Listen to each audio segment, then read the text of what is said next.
कि उत्तर प्रदेश के फिरोजाबाद में समाजवादी पार्टी के सांसद रामजी लाल सुमन का एक बयान आया है धर्मांतरण को लेकर और उन्होंने कहा है कि देश में धर्मांतरण को कोई नहीं रोक सकता।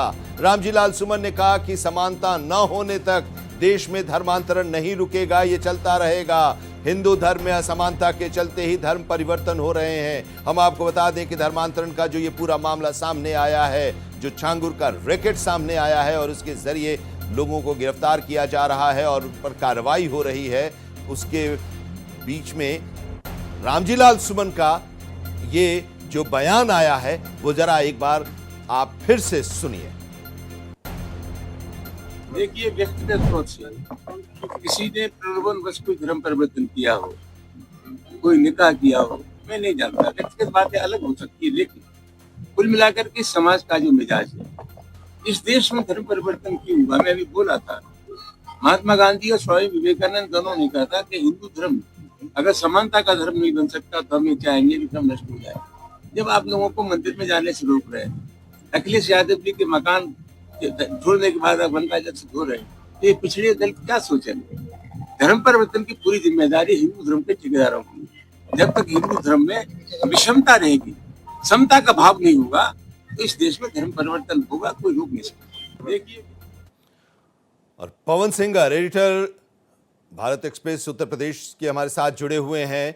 पवन जी, अब सरकार उत्तर प्रदेश की अगर हम सरकार की बात करें तो खुद मुख्यमंत्री इस धर्मांतरण का जो रैकेट सामने आया है उस पर कार्रवाई कर रहे हैं और पूरे रैकेट से जुड़े जो लोग हैं उनको गिरफ्तार किया जा रहा है। और इस बीच इस पूरी कार्रवाई के दौरान अगर इस तरह का बयान रामजी लाल सुमन का आता है तो इसको क्या माना जाए? देखिए, जिस तरह की बातें लगातार हो रही थी कि उत्तर प्रदेश में सत्ता पक्ष धर्मांतरण और इस तरह के रैकेट के खिलाफ कार्रवाई कर रहा है, लेकिन विपक्ष का बयान माकूल नहीं आ रहा है कि वो सपोर्ट में है या इसके खिलाफ है। लेकिन जैसे ही ये बयान सामने आता है, ये बात साफ हो जाती है कि समाजवादी पार्टी सरकार के इस कदम के खिलाफ है और तभी इस तरह का बयान आ सकता है। लालजी सुमन ने जिस तरीके से बयान दिया, उन्होंने एक तीर से कई निशाना साधने का काम किया।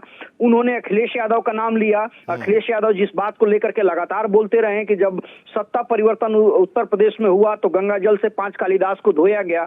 उसके बाद आपने लालजी सुमन का इससे पहले का भी बयान आपने सुना होगा। तो कहीं ना कहीं इसको एक राजनीतिक मंच देने का प्रयास समाजवादी पार्टी की तरफ से अब किया जा रहा है और खास तौर से लालजी सुमन ने जिस तरीके का बयान जिस मौके पे दिया, जिस समय पे दिया, वो निश्चित तौर पे चौंकाने वाला है। क्योंकि इस समय जिन बहन बेटियों के साथ इस तरह की घटना हुई है, जिस तरीके से छांगुर ने तमाम तरह के धर्मांतरण, तमाम तरह के हथियार अपनाए, धर्मांतरण के लिए तमाम तरह के प्रलोभन दिए, तमाम तरह के एक तरीके से कहा जाए कि साजिश रचने का काम किया और केवल उत्तर प्रदेश नहीं बल्कि देश के अन्य राज्यों में उसने अपना रैकेट फैलाया। यहाँ तक कि बहुत सारे लोग उसको प्रश्रय देने का काम किए हैं, चाहे वो मुंबई के नेताओं की बात कर लिया जाए या उत्तर प्रदेश में अलग अलग जो नेता हैं, उन तमाम लोगों का नाम अभी आना बाकी है। लिहाजा इस तरीके का बयान जो लालजी सुमन ने दिया है वो चिंता का विषय है कि क्या इस तरीके के माहौल को आगे वो बढ़ाना चाहते हैं, क्या इस तरीके के कृत्य को वो जस्टिफाई करना चाहते हैं, क्या समाजवादी पार्टी लालजी सुमन के साथ खड़ी है, क्या समाजवादी पार्टी लालजी सुमन के जो बयान है उसके साथ अपने को जोड़ के देख रही है, या आने वाले वक्त में समाजवादी पार्टी की तरफ से कोई इस विषय को लेकर के खंडन जारी किया जाए कि लालजी सुमन का पर्सनल बयान है या समाजवादी पार्टी उनके साथ है। तो तमाम ऐसे विषय है, लेकिन निश्चित तौर पे ये चिंता का विषय है कि इस तरह का रैकेट, इस तरीके का सिंडिकेट, इस तरीके का नेक्सस उत्तर प्रदेश में खुलासा हुआ हो और इतने बड़े कद के नेता इस तरह का बयान जारी करके एक तरीके से उसको सपोर्ट करते हुए दिखाई दें। चलिए, इस पर आगे भी हम चर्चा करेंगे कि इस बयान के आने के बाद बीजेपी की तरफ से, सत्ता पक्ष की तरफ से किस तरह से इस पर प्रहार किया जा रहा है, इसके बारे में भी आपसे हम जानेंगे। फिलहाल बहुत बहुत शुक्रिया पवन सिंह हमारे साथ जुड़ने के लिए और रामजी लाल सुमन के इस बयान के बारे में उसका विश्लेषण करने के लिए।